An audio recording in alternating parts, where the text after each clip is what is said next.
Hello friends, आप सभी का बहुत बहुत स्वागत है। तो ये है एनसीईआरटी कक्षा 8 की इतिहास की एनसीईआरटी है हमारे अतीत। तो ये है आधुनिक भारत के का इतिहास की एनसीईआरटी। तो अब तक हम लोग कक्षा 6 और 7 की एनसीईआरटी ख़त्म कर चुके हैं।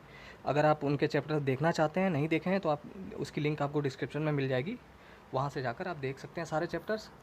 नीचे लिंक मिल जाएगी वहाँ से, या फिर प्लेलिस्ट में जाके देख सकते हैं। तो 6 क्लास की जो थी वो प्राचीन भारत की, और 7th क्लास की मध्यकालीन भारत की, और ये हम शुरू करने जा रहे हैं जो ये है आधुनिक भारत के इतिहास की। तो आधुनिक भारत बहुत ज़्यादा इंपॉर्टेंट है। आप लोग कह भी रहे थे कि आधुनिक भारत मॉडर्न इंडियन हिस्ट्री कब शुरू होगी, तो आज से शुरू हो रही है। और चूंकि हम क्रम नहीं तोड़ना चाहते थे, इसलिए हमने सोचा कि 6 और 7 की पहले कंप्लीट हो जाए, फिर हम यहाँ से शुरू करें। तो जो बाकी जो 6 7 की हैं वो तो एक ही एक किताब है, लेकिन जो 8th क्लास की हैं ये दो है, भाग 1 और भाग 2। तो भाग 1 में 6 चैप्टर हैं और भाग 2 में भी 6 चैप्टर हैं। तो टोटल कक्षा 8 की जो एनसीईआरटी है उसमें 12 चैप्टर हैं टोटल। ठीक है, तो एक एक करके पहले मैं आपको चैप्टर दिखा दूं कि कौन कौन से पढ़ने हैं हमको चैप्टर इसमें, तो फिर हम शुरू करते हैं। तो ये है विषय सूची। विषय सूची में इसमें 6 चैप्टर हैं इस वाली बुक में, और जो भाग 2 है इसी की, उसमें भी 7 से लेकर 12 तक हैं। तो टोटल 12 चैप्टर हैं। एक एक करके पहला चैप्टर है कैसे, कब और कहाँ। छोटा सा चैप्टर है, जल्दी ख़त्म हो जाएगा। हम कोई भी चीज़ छोड़ेंगे नहीं, क्योंकि अगर कोई चीज़ छोड़ दो तो बहुत सारे लोगों को ये लगता है कि ऐसा तो नहीं कोई इंपॉर्टेंट चीज़ छूट गई हो। तो छूटेगा कुछ नहीं, जो कुछ भी इंपॉर्टेंट है वो सब हम कवर करेंगे। तो चलिए स्टार्ट करते हैं। तो ये पहला चैप्टर है कैसे, कब और कहाँ, 8th क्लास की एनसीईआरटी का।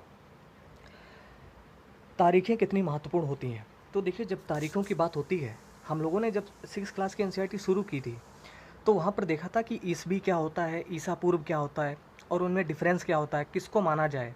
कि जैसे 326 ईसा पूर्व का मतलब क्या हुआ, कि मतलब जन्म से ईसा मसीह के जन्म से माना जाए कि उनकी मृत्यु से माना जाए। तो ये सब हम लोगों ने 6 क्लास की एनसीईआरटी का पहला चैप्टर, अगर आपको देखना है तो आप वहाँ से जाकर देख सकते हैं। हमने सब डिटेल में कवर किया था। यहाँ पर कोई इंपॉर्टेंट चीज़ें नहीं बताई गई हैं, लेकिन फिर भी जल्दी से पढ़ लेते हैं। एक वक्त था जब इतिहासकार तारीखों के जादू में ही खोए रहते थे। कब किस राजा की ताजपोशी हुई, कब कौन सा युद्ध हुआ, इन्हीं तारीखों पर गर्मा गर्म बहसें चलती थीं। आम समझ के हिसाब से इतिहास को तारीखों का पर्याय माना जाता था। आपने भी लोगों को यह कहते हुए सुना होगा, इतिहास तो बहुत उबाऊ है भाई, बस तारीखें रटते चले जाओ। क्या इतिहास के बारे में यह धारणा सही है? तो इसमें कोई शक नहीं कि इतिहास अलग अलग समय पर आने वाले बदलाव के बारे में ही होता है। इसका संबंध इस बात से है कि अतीत में चीज़ें किस तरह की थीं और उनमें क्या बदलाव आए हैं। जैसे ही हम अतीत और वर्तमान की तुलना करते हैं, हम समय का जिक्र करने लगते हैं, हम पहले और बाद में की बात करने लगते हैं। रोज़मर्रा की ज़िंदगी में हम अपने आसपास की चीज़ों पर हमेशा ऐतिहासिक सवाल नहीं उठाते। हम चीज़ों को स्वाभाविक मानकर चलते हैं, मानो जो कुछ हमें दिख रहा है वह हमेशा से ऐसा ही रहा हो। लेकिन हम सबके सामने कभी कभी अचंभे के क्षण आते हैं। कई बार हम उत्सुक हो जाते हैं और ऐसे सवाल पूछते हैं जो वाकई ऐतिहासिक होते हैं। किसी व्यक्ति को सड़क किनारे चाय के घूंट भरते देखकर आप इस बात पर हैरान हो सकते हैं कि चाय या कॉफ़ी पीने का चलन शुरू कब से हुआ होगा। रेलगाड़ी की खिड़की से बाहर झांकते हुए आपके जहन में यह सवाल उठता है कि रेलवे का निर्माण कब हुआ। रेलगाड़ी के आने से पहले लोग दूर दूर की यात्रा किस तरह कर पाते थे। सुबह सुबह अखबार पढ़ते हुए आप यह जानने के लिए उत्सुक हो सकते हैं कि जिस ज़माने में अखबार नहीं छपते थे, उस समय लोगों को चीज़ों की जानकारी कैसे मिलती थी। ओके, तो यहाँ पर है, ये एक चित्र दिया गया है यहाँ पर, जो कि है ब्राह्मण ब्रिटेनिया को शास्त्र भेंट कर रहे हैं। जेम्स रेनेल द्वारा तैयार किए गए पहले नक्शे का आवरण चित्र 1782। रॉबर्ट क्लाइव ने रेनेल को हिंदुस्तान के नक्शे तैयार करने का काम सौंपा था। तो ये नाम आप याद रखिए थोड़ा सा। रेनेल ने हिंदुस्तान का नक्शा तैयार किया था, और ये बनवाया किसने था? रॉबर्ट क्लाइव ने। भारत पर अंग्रेजों की विजय के समर्थक रेनेल को वर्चस्व स्थापित करने की प्रक्रिया में नक्शे तैयार करना बहुत महत्वपूर्ण लगता था। इस तस्वीर में बताया गया है कि भारत के लोग स्वेच्छापूर्वक अपने प्राचीन पवित्र ग्रंथ ब्रिटिश सत्ता की प्रतीक ब्रिटेनिया को सौंप रहे हैं, मानो वे उसे भारतीय संस्कृति की रक्षा के लिए आने का आग्रह कर रहे हों। आगे बढ़ते हैं। इसमें कुछ इंपॉर्टेंट, इस चैप्टर में कुछ इंपॉर्टेंट बातें भी हैं जो काफ़ी ज़्यादा इंपॉर्टेंट है, तो उनको भी देखेंगे। ये सारे ऐतिहासिक सवाल हमें समय के बारे में सोचने के लिए प्रेरित कर देते हैं। समय को हमेशा साल या महीने के पैमाने पर ही नहीं देखा जा सकता। कई बार ऐसी प्रक्रियाओं के लिए कोई तारीख तय करना वाकई गलत होता है, जो एक लंबे समय तक चलती रहती है। भारत में लोगों ने अचानक एक दिन सुबह सवेरे चाय पीना शुरू नहीं कर दिया था। इसका स्वाद धीरे धीरे ही उनकी ज़बान पर चढ़ा था। इस तरह की प्रक्रियाओं के लिए कोई स्पष्ट तिथि नहीं हो सकती। मतलब कि हम ये नहीं बता सकते कि चाय पीना कौन सी तारीख से शुरू हुआ, ठीक है। इसी तरह हम ब्रिटिश शासन की स्थापना के लिए कोई एक तिथि नहीं बता सकते। राष्ट्रीय आंदोलन किस दिन शुरू हुआ या अर्थव्यवस्था या समाज में किस दिन बदलाव आए, यह बताना भी संभव नहीं है। ये सारी चीज़ें एक लंबे समय में घटती हैं। ऐसे में हम सिर्फ एक अवधि की ही बात कर सकते हैं, एक लगभग सही अवधि के बारे में बता सकते हैं जब वे खास बदलाव दिखाई देने शुरू हुए होंगे। तो फिर लोग इतिहास को तारीखों से जोड़कर क्यों देखते हैं? इन इस जुड़ाव की एक वजह है। एक समय था जब युद्ध और बड़ी बड़ी घटनाओं के ब्यौरों को ही इतिहास माना जाता था। यह इतिहास राजा महाराजाओं और उनकी नीतियों के बारे में होता था। इतिहासकार यह लिखते हैं कि कौन से साल राजा को ताज पहनाया गया, किस साल उसका विवाह हुआ, किस साल उसके घर में बच्चा पैदा हुआ, कौन से साल उसने कौन सी लड़ाई लड़ी, वह कब मरा और उसके बाद कौन सा शासक गद्दी पर बैठा। इस तरह की घटनाओं के लिए निश्चित तिथि बताई जा सकती है और इस तरह के इतिहासों में तिथियों का महत्व तो बना रहता है। जैसा कि पिछले साल की इतिहास की किताबों में आपने देखा, मतलब सिक्स सेवन्थ की एनसीईआरटी में आपने देखा है कि अब इतिहासकार बहुत सारे दूसरे मुद्दों और दूसरे सवालों के बारे में भी लिखने लगे हैं। वे इस बात पर ध्यान देते हैं कि लोग किस तरह अपनी रोजी रोटी चलाते थे, वे क्या पैदा करते थे और क्या खाते थे, शहर कैसे और बने और बाज़ार किस तरह फैले, किस तरह रियासतें बनी, नए विचार पनपे और संस्कृति व समाज किस तरह बदले। कौन सी तारीखें? कुछ तारीखों को महत्वपूर्ण मानने का पैमाना क्या होता है? हम जो तारीखें चुनते हैं, जिन तारीखों के इर्द गिर्द हम अतीत की कहानी बुनते हैं, वे अपने आप में महत्वपूर्ण नहीं होती। वे इसलिए महत्वपूर्ण हो जाती हैं क्योंकि हम कुछ खास घटनाओं को महत्वपूर्ण मानकर चलने लगते हैं। अगर अध्ययन का विषय बदल जाता है, अगर हम नए मुद्दों पर ध्यान देने लगते हैं, तो महत्वपूर्ण तारीखें भी बदल जाती हैं। एक उदाहरण पर विचार कीजिए। भारत में ब्रिटिश इतिहासकारों ने जो इतिहास लिखे, उनमें हर एक गवर्नर जनरल का शासनकाल महत्वपूर्ण है। ये इतिहास प्रथम गवर्नर जनरल वारेन हेस्टिंग के शासन में शुरू होते थे और आखिरी वायसराय लॉर्ड माउंटबेटन के साथ खत्म होते थे। अलग अलग अध्यायों में हम दूसरे गवर्नर जनरलों Hastings, Wellesley, Bentinck, Dalhousie, Canning, Lawrence, Lytton, Ripon, Curzon, Hardinge, Irwin के बारे में भी पढ़ते हैं। इस इतिहास में गवर्नर जनरलों और वायसरायों का कभी न खत्म होने वाला सिलसिला ही छाया रहता था। इतिहास की इन किताबों में सारी तारीखों का महत्व इन अधिकारियों, उनकी गतिविधियों, नीतियों, उपलब्धियों के आधार पर ही तय होता था। यह ऐसे था मानो उन लोगों के जीवन के बाहर कोई ऐसी चीज़ नहीं थी जिसे जानना महत्वपूर्ण हो। उन लोगों के जीवन का क्रम ब्रिटिश भारत के इतिहास में अलग अलग अध्यायों का विषय बन जाता था। ये यहाँ पे एक चित्र दिया गया है वारेन हेस्टिंग्स का। वारेन हेस्टिंग्स 1773 में भारत के पहले गवर्नर जनरल बने।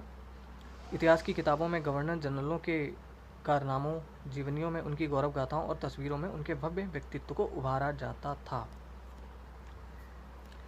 क्या हम उसी दौर के इतिहास को अलग ढंग से नहीं लिख सकते? गवर्नर जनरलों के इस इतिहास के चौखटे में हम भारतीय समाज के विभिन्न समूहों और वर्गों की गतिविधियों पर किस तरह ध्यान दे सकते हैं? जब हम इतिहास या कोई कहानी लिखते हैं तो उसे टुकड़ों या अध्यायों में बांट देते हैं। हम ऐसा क्यों करते हैं? ऐसा इसलिए किया जाता है ताकि हर अध्याय में कुछ सामंजस्य रहे। इसका मकसद कहानी को इस तरह सामने लाना होता है कि उसे आसानी से समझा जा सके और याद रखा जा सके। इस प्रक्रिया में हम सिर्फ उन घटनाओं पर जोर देते हैं जो उस कहानी को पेश करने में मददगार होती हैं। जो इतिहास गवर्नर जनरलों के जीवन के इर्द गिर्द चलता है, उसमें भारतीयों की गतिविधियाँ कोई मायने नहीं रखती, उनके लिए वहाँ कोई जगह नहीं होती। तो फिर क्या किया जाए? जाहिर है हमें अपने इतिहास का एक अलग खाका बनाना पड़ेगा। इसका मतलब यह है कि अब तक जिन तिथियों को महत्व तो दिया जा रहा था, वे महत्वपूर्ण नहीं रहेंगी। हमारे लिए नई तिथियाँ महत्वपूर्ण हो जाएंगी। हम अवधियाँ कैसे तय करते हैं? 1817 में स्कॉटलैंड के अर्थशास्त्री और राजनीतिक दार्शनिक जेम्स मिल, ये बहुत इंपॉर्टेंट नाम है, इसको आप याद रखिए। जेम्स मिल ने 3 विशाल खंडों में a history of British India, ये पुस्तक का नाम है, आप याद रखिए, पूछा जा सकता है कि ए हिस्ट्री ऑफ ब्रिटिश इंडिया किसने लिखी थी, तो जेम्स मिल ने लिखी थी। ये स्कॉटलैंड के एक अर्थशास्त्री और दार्शनिक थे, राजनीतिक दार्शनिक थे। ओके, तो 1817 में स्कॉटलैंड के अर्थशास्त्री और राजनीतिक दार्शनिक जेम्स मिल ने 3 विशाल खंडों में a history of British India, British Bharat का इतिहास नामक एक किताब लिखी। इस किताब में उन्होंने भारत के इतिहास को हिंदू, मुस्लिम और ब्रिटिश, इन 3 कालखंडों में बांटा था। कालखंडों के इस निर्धारण को ज़्यादा लोगों ने मान भी लिया। क्या आपको भारतीय इतिहास को समझने के इस तरीके में कोई समस्या दिखाई देती है? तो देखिए, यहाँ पर इस चीज़ का जिक्र इसलिए किया गया है, तो जेम्स मिल ने क्या किया था, भारतीय इतिहास को जिन 3 कालखंडों में बांटा था, तो वे थे हिंदू, मुस्लिम और ब्रिटिश। जबकि हमारे इतिहासकारों ने हमारे इतिहास को कैसे बांटा? प्राचीन भारत का इतिहास, मध्यकालीन भारत का इतिहास और आधुनिक भारत का इतिहास। ओके, जबकि जेम्स मिल ने बांटा था कि हिंदू, मुस्लिम और ब्रिटिश में बांट दिया था। ओके, इतिहास को हम अलग अलग कालखंडों में बांटने की कोशिश क्यों करते हैं? इसकी भी एक वजह है। हम एक दौर की खासियतों, उनके केंद्रीय तत्वों को पकड़ने की कोशिश करते हैं, इसीलिए ऐसे शब्द महत्वपूर्ण हो जाते हैं जिनके सहारे हम समय को बांटते हैं। ये शब्द अतीत के बारे में हमारे विचारों को दर्शाते हैं। वे हमें बताते हैं कि एक अवधि से दूसरी अवधि के बीच आए बदलावों का क्या महत्व होता है। मिल यानी जेम्स मिल को लगता था कि सारे एशियाई समाज सभ्यता के मामले में यूरोप से पीछे हैं। इतिहास की उनकी समझदारी ये थी कि भारत में अंग्रेज़ों के आने से पहले यहाँ हिंदू और मुसलमान तानाशाहों का ही राज चलता था। यहाँ चारों ओर केवल धार्मिक बैर, जातिगत बंधनों और अंधविश्वासों का ही बोलबाला था। मिल की राय में ब्रिटिश शासन भारत को सभ्यता की राह पर ले जा सकता था, ऐसा जेम्स मिल का मानना था। इस काम के लिए ज़रूरी था कि भारत में यूरोपीय शिष्टाचार, कला, संस्थानों और कानूनों को लागू किया जाए। मिल ने तो यहाँ तक सुझाव दिया था कि अंग्रेज़ों को भारत के सारे भूभाग पर कब्जा कर लेना चाहिए ताकि भारतीय जनता को ज्ञान और सुखी जीवन प्रदान किया जा सके। उनका मानना था कि अंग्रेज़ों की मदद के बिना हिंदुस्तान प्रगति नहीं कर सकता था। इतिहास की इस धारणा में अंग्रेजी शासन प्रगति और सभ्यता का प्रतीक था। अंग्रेजी शासन से पहले सारा अंधकार का दौर था। क्या इस तरह की धारणा को स्वीकार किया जा सकता है? बिल्कुल नहीं। ठीक है, क्योंकि ये तो सिर्फ जेम्स मिल का मानना था, इसमें कोई वास्तविकता तो थी नहीं ऐसी। ओके, क्या इतिहास के किसी दौर को हिंदू या मुसलमान दौर कहा जा सकता है? क्या इन सारे दौरों में कई तरह के धर्म एक साथ नहीं चलते थे? किसी युग को केवल उस समय के शासकों के धर्म के हिसाब से तय करने की ज़रूरत क्या है? अब देखो, यहाँ पर ये कहा गया है कि अच्छा, जेम्स मिल ने ऐसा क्यों किया था? क्योंकि जेम्स मिल ने देखा था कि जो शुरुआत में जो प्राचीन भारत था, उस समय हिंदू राजाओं का शासन था। उसके बाद मुस्लिम शासन भारत में उसकी स्थापना हुई, मुग़ल आए और उसके बाद अंग्रेज आए, यानी ईसाई, हिंदू, मुस्लिम और ब्रिटिश। तो इस वजह से उन्होंने इस तरीके से बांट दिया। लेकिन यहाँ पर इतिहासकारों ने, जो बाकी दूसरे इतिहासकार थे जैसे कि हमारे देश के इतिहासकार, इन्होंने ये तर्क दिया कि भाई जिस समय हिंदू राजाओं का शासन था, क्या उस समय दूसरे धर्मों के लोग नहीं थे भारत में? वे भी तो थे। या जब मुस्लिम शासन था, क्या हिंदू धर्मों के लोग चले गए थे भारत से? मतलब वे भी तो रहते थे। तो केवल राजाओं का शासन ही थोड़ी बताया जाएगा। इस वजह से इसको हमारे इतिहासकारों ने इसको प्राचीन भारत, मध्यकालीन भारत और आधुनिक भारत में लिखा। ओके, अंग्रेज़ों द्वारा सुझाए गए वर्गीकरण से अलग हटकर भारतीय इतिहासकार भारतीय इतिहास को आमतौर पर प्राचीन, मध्यकालीन तथा आधुनिक काल में बांटकर देखते हैं। इस विभाजन की भी अपनी समस्याएं हैं। इतिहास को इन खंडों में बांटने की यह समझ भी पश्चिम से आई है। पश्चिम में आधुनिक काल को विज्ञान, तर्क और लोकतंत्र, मुक्ति और समानता जैसी आधुनिकता की ताकतों के विकास का युग माना जाता है। उनके लिए मध्यकालीन समाज वे समाज थे जहाँ आधुनिक समाज की ये विशेषताएं नहीं थी। क्या हम अपने अध्ययन के लिए आधुनिक काल की इस अवधारणा को बिना सोचे विचारे ऐसे ही अपना सकते हैं? जैसा कि आप इस किताब में देखेंगे, अंग्रेज़ों के शासन में लोगों के पास समानता, स्वतंत्रता या मुक्ति नहीं थी। नहीं, यह आर्थिक विकास और प्रगति का दौर था। बहुत सारे इतिहासकार इस युग को औपनिवेशिक युग कहते हैं। औपनिवेशिक क्या होता है? तो चलिए जानते हैं क्या होता है। इस किताब में आप पढ़ेंगे कि किस तरह अंग्रेज़ों ने हमारे देश को जीता और स्थानीय नवाबों और राजाओं को दबाकर अपना शासन स्थापित किया। आप देखेंगे कि किस तरह उन्होंने अर्थव्यवस्था व समाज पर नियंत्रण स्थापित किया, अपने सारे खर्चों को निपटाने के लिए राजस्व वसूल किया, अपनी ज़रूरत की चीज़ों को सस्ती कीमत पर खरीदा, निर्यात के लिए महत्वपूर्ण फसलों की खेती कराई। और इन सारी कोशिशों के कारण क्या बदलाव आए, आप ये भी जानेंगे कि ब्रिटिश शासन के कारण यहाँ की मूल्य मान्यताओं और पसंद नापसंद रीति रिवाज व तौर तरीके में क्या बदलाव हुआ है। जब एक देश पर दूसरे देश के दबदबे से इस तरह के राजनीतिक, आर्थिक, सामाजिक और सांस्कृतिक बदलाव आते हैं तो इस प्रक्रिया को औपनिवेशीकरण कहा जाता है। देखिए, बहुत अच्छी यहाँ पर एक डेफिनेशन हमको मिल गई कि औपनिवेशीकरण होता क्या है। कि जब अपनी पसंद नापसंद रीति रिवाज तौर तरीके में, यहाँ से ये शुरू होती है कि औपनिवेशीकरण की डेफिनेशन, जब एक देश पर दूसरे देश के दबदबे से इस तरह के राजनीतिक, आर्थिक, सामाजिक और सांस्कृतिक बदलाव आते हैं तो इस प्रक्रिया को औपनिवेशीकरण कहा जाता है। तो ये बहुत इंपॉर्टेंट डेफिनेशन है, इसको चाहें तो आप नोट कर सकते हैं। लेकिन जल्द ही आप ये समझ पाएंगे कि सारे वर्ग और समूह इन बदलावों को एक ही ढंग से अनुभव नहीं कर रहे थे। इसीलिए इस किताब को हमारे अतीत यानी कई अतीतों पर केंद्रित नाम दिया गया है। तो हमारे अतीत का मतलब हुआ हमारा अतीत क्यों नहीं। इस पुस्तक का नाम हमारा अतीत भी तो रखा जा सकता था कि हमारा बीता हुआ कल, लेकिन हमारे अतीत इसलिए रखा गया क्योंकि अलग अलग वर्गों के अलग अलग अतीत था। जो राजा लोग थे उनका अतीत दूसरे प्रकार का था, किसान थे उनका अतीत दूसरे प्रकार का था, तो इसीलिए हमारे अतीत नाम दिया गया। हम किस तरह जानते हैं, भारतीय इतिहासकार ने भारतीय इतिहास के पिछले 250 साल का इतिहास लिखने के लिए इतिहासकार कौन से स्रोतों का इस्तेमाल करते हैं, तो जानते हैं। और यहाँ पे कुछ साइड में कुछ लिखा गया है, ये भी हम पढ़ेंगे। पहले ये पढ़ते हैं, प्रशासन अभिलेख तैयार करता है। अंग्रेजी शासन द्वारा तैयार किए गए सरकारी रिकॉर्ड इतिहासकारों का एक महत्वपूर्ण साधन होते हैं।